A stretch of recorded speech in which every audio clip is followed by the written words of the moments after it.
guys, it's Brianna. Today's video I did not plan on shooting, but with all of the recent events in Las Vegas and just around the world, natural disasters, there's just been so much that has been weighing really heavy on my heart and taking just a pretty significant toll, I feel like, on my day-to-day ability to just function and be a normal human. And just from what I've seen on other friends posting on different social media sites, I feel like everything that's going on in the world right now is definitely taking a toll on everyone. So I decided to make this video of just 10 ways to manage stress. This is what works for me, just some tips that I've done over the years when I've been in periods of a lot going on, feeling very overwhelmed, or dealing with stuff that just is emotionally very heavy. And I will just preface this with, I'm not a psychologist or a psychiatrist, but these are just things that help me, so I hope maybe they will help you. All right, so tip number one when I'm feeling really overwhelmed is either turning off the television or logging off of the social media sites or putting the phone away.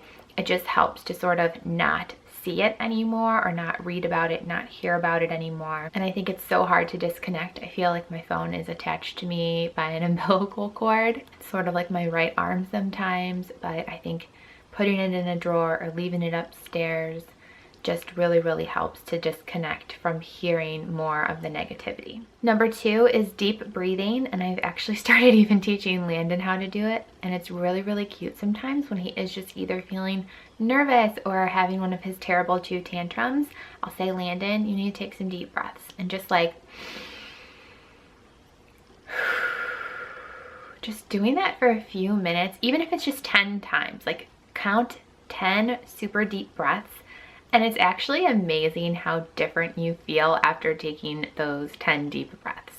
Number three is get outside. I think getting some sunshine or just fresh air, if it doesn't happen to be sunny that day, can again really just help your mentality, bring you a fresh perspective, and it's just a good change of scenery if you've been inside watching the television or inside on a computer or on your phone. Actually like prying your eyes away from the screen, looking around outside, looking at the world around you can just really help reground you. Tip number four also has to do with being outside, unless you have to be inside because of the weather, but get moving. Take a 10-minute power walk, get your blood flowing, maybe hop on an exercise bike, go to the gym, do something that's physical activity. Maybe even do a little dance in your kitchen, whatever it is to get that blood pumping that instantly helps you de-stress. Number six, reach out to others for support. Maybe you're the type of person that calls your grandma or calls your best friend or calls your significant other.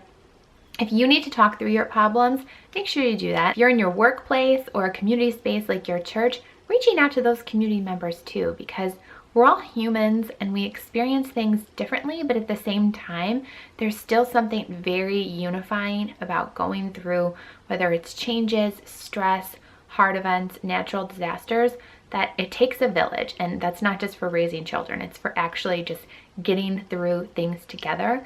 We all rely on each other as humans. So reach out to those around you and not only offer support, but I'm sure they will offer support back to you as well. Number seven is either writing, journaling, or maybe if you're a typer, just type out your thoughts. Sometimes I think it helps to get the words that are in your head or the emotions that you're feeling out, whether you're actually writing that down, typing out what you're thinking, whatever form that you're getting those written words out on paper or on a screen, I think is just very cathartic. Number eight is find a creative escape. Maybe you're somebody who likes to draw or color. I've seen adult coloring books a lot lately, actually, as I've been traveling for work. Maybe it's listening to music. I mentioned dance earlier, but maybe it is doing some sort of expressive dance, whatever kind of creative outlet it is to, again, sort of distract you and release those emotions that you're feeling. That's also very cathartic as well. Number nine, this one can help you feel really productive if you're the type of person that needs to feel accomplished. When you hear of something going on, maybe make a donation or gather supplies or figure out a way that you can be supporting. Maybe it's just raising awareness on your social media sites for a cause that's going on. But I feel like doing that helps connect us, create strong ties, and just makes you feel really good knowing that you've given back. Number 10 is pray. for me. I am so grounded when I reconnect to my spirituality and think of the bigger picture and why he has us on this earth, what my purpose is, what the purpose is of others, and just being respectful and considerate when it comes to all humans around this earth, and being respectful of all walks of life, and knowing that, you know, my journey does not look the same as anyone else's. Like, my pathway was by divine design, and so is yours. And for me, it helps me de-stress so much to just reconnect and pray. And if you are someone who maybe wasn't raised going to church or is still exploring your spirituality, I would just highly recommend maybe stop by a church in your neighborhood or talk to others, visit a community group.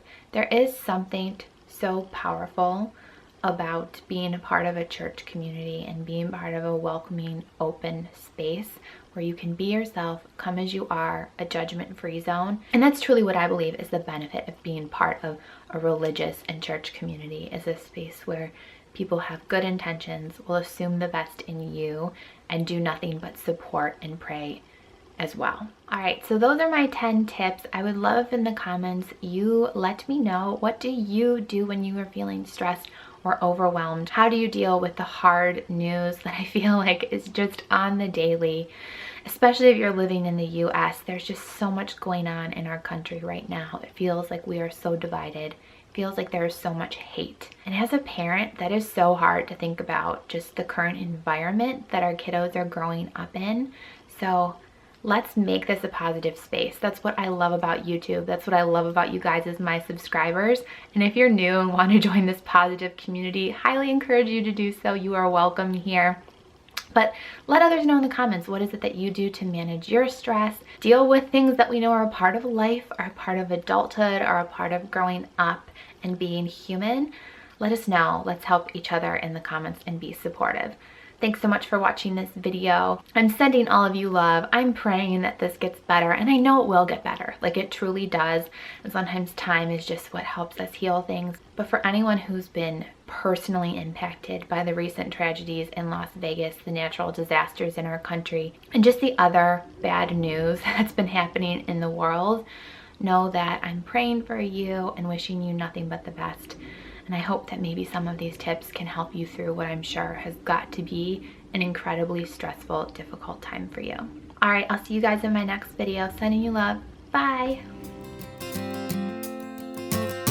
You belong among the wildflowers. You belong in a boat out at sea. Sail away, kill off the hours.